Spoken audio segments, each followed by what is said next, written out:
अगले महीने की 10 तारीख कर्नाटक के लिए बेहद खास दिन है। कर्नाटक विधानसभा का चुनाव काफी अहम है। यहाँ भाजपा, कांग्रेस के अलावा जेडीएस भी मैदान में है और सभी अपनी स्थिति सुधारना चाहते हैं। राज्य में एक एक सीट के लिए समीकरण बिठाए जा रहे हैं और ऐसे में उस सीट की भी चर्चा करेंगे जिस पर वर्तमान में राज्य के साथ ही देश की सबसे बड़ी पार्टी बीजेपी 63 सालों से आज तक नहीं जीत पाई है। साथ ही वो भी बात करेंगे कि आखिर कौन कौन सी वो सीटें हैं और किन सीटों पर तगड़ी लड़ाई चल रही है। सबसे पहले बात करेंगे शिगांव सीट की, जहां से कर्नाटक के मुख्यमंत्री बसवराज बोम्मई इस निर्वाचन क्षेत्र से मौजूदा विधायक है।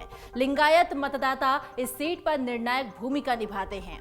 खबरों के मुताबिक कांग्रेस बीजेपी को कड़ी टक्कर देने के लिए लिंगायत समुदाय से किसी को मैदान में उतारना चाह रही है। सैयद अजीम पीर खदरी इस सीट से 2008 से कांग्रेस के टिकट पर चुनाव लड़ रहे हैं। अब बात करेंगे वरुणा सीट की। इस सीट से कर्नाटक के पूर्व मुख्यमंत्री सिद्धारमैया अपने बेटे यतीन्द्र सिद्धारमैया के निर्वाचन क्षेत्र से चुनाव लड़ेंगे।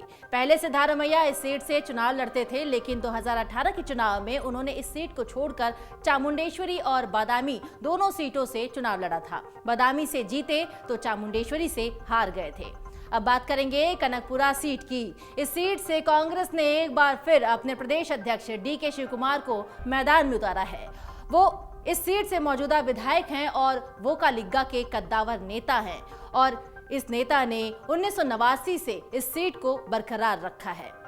अगला नाम आता है चन्नापटना का। ये सीट जहां पर पूर्व मुख्यमंत्री एचडी कुमारस्वामी ने यहां 2018 के विधानसभा चुनाव में स्थानीय कद्दावर नेता सीपी योगेश्वर को हराया था, वो एक बार फिर से इस सीट से चुनाव लड़ रहे हैं। अगला नाम आता है शिकारीपुरा सीट की। पूर्व मुख्यमंत्री और लिंगायत बाहुबली बीएस येदियुरप्पा द्वारा सक्रिय राजनीति से संन्यास लेने की घोषणा के बाद इस सीट पर जीत बीजेपी के लिए मायने रखती है। इससे पहले येदियुरप्पा ने कहा था कि वो चाहते हैं कि उनके बेटे बीवाई विजयेंद्र इस सीट से चुनाव लड़ें। अगला नाम आता है रामनगर सीट का।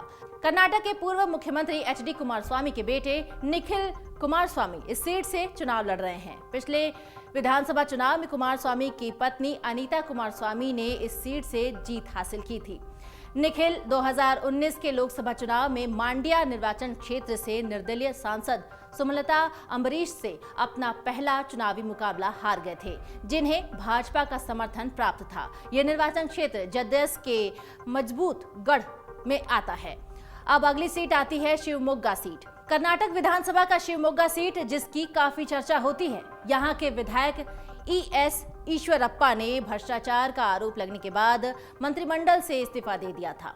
अगला नाम आता है कोलार सीट का। ये वही सीट है जब राहुल गांधी ने मोदी सरनेम का मुद्दा उठाया था और तब से ये सीट चर्चा में है। जदयू के मौजूदा विधायक श्रीनिवास गौड़ा ने पिछले साल राज्यसभा चुनाव के दौरान कांग्रेस का समर्थन किया था इसी सीट से और जदयू ने अभी तक इस सीट के लिए उम्मीदवार का फैसला नहीं किया है। इससे पहले सिद्धारमैया ने भी कांग्रेस के टिकट पर इस सीट से चुनाव लड़ने की इच्छा जताई थी, लेकिन वो वरुणा सीट पर शिफ्ट हो गए हैं।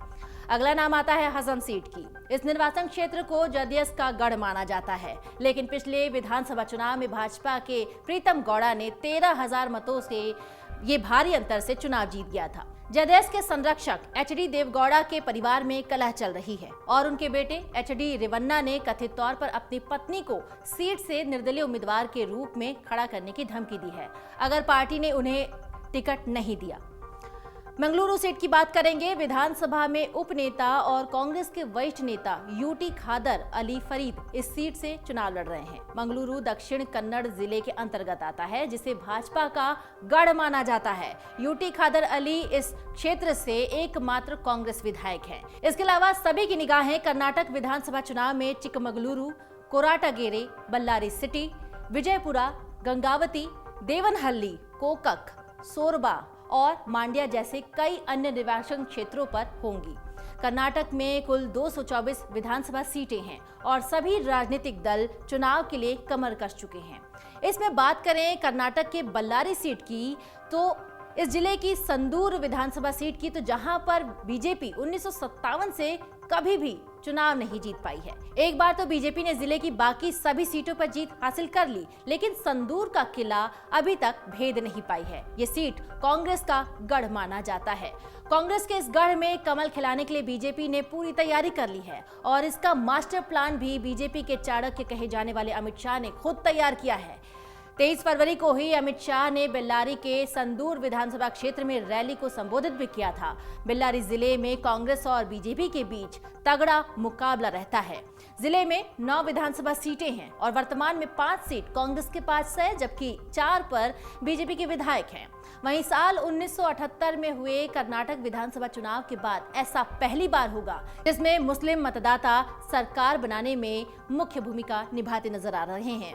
जानकार मानते हैं कि कांग्रेस और जेडीएस के मुस्लिम नेताओं ने भी मुस्लिम उम्मीदवारों को ज्यादा से ज्यादा टिकट देने को लेकर पार्टी पर दबाव बनाना शुरू कर दिया है। मुस्लिम नेताओं का कहना है कि कर्नाटक में करीब 20 से 30 विधानसभा क्षेत्र ऐसे हैं जिसमें मुस्लिम मतदाताओं की संख्या अधिक है। इन विधानसभा क्षेत्रों में मुस्लिम मतदाताओं की आबादी करीब 13% है, जो 40 सीटों पर हार और जीत का अंतर तय कर सकते हैं। कर्नाटक विधानसभा चुनाव की तैयारी अपने चरम पर है। 10 मई को मतदान है और 13 मई को रिजल्ट घोषित होने वाले हैं। लेकिन कर्नाटक में कुल 224 विधानसभा क्षेत्र में विधानसभाओं का कार्यकाल जो है वो 24 मई को पूरा हो रहा है। उससे पहले ही यहाँ की नई सरकार का गठन हो सकता है। कर्नाटक विधानसभा का चुनाव काफी अहम रह रहा है और यहाँ पर भाजपा, कांग्रेस और उसके अलावा जेडीएस भी मैदान में है और सभी अपनी स्थिति सुधारना चाहते हैं। कई सीटों पर देश की पूरी नजर है कि जिनके परिणाम से सरकार का गठन की प्रक्रिया प्रभावित होने वाली है। अमर उजाला अब आपके टीवी पर भी। अपने स्मार्ट टीवी पर YouTube पर सर्च करें अमर उजाला, चैनल सब्सक्राइब करें और देखें ताजा खबरें, वो भी HD क्वालिटी में। और हाँ, बेल आइकन दबाना ना भूलें ताकि हर खबर हो आपके घर। अमर उजाला, निष्पक्ष, निर्भीक, निरंतर।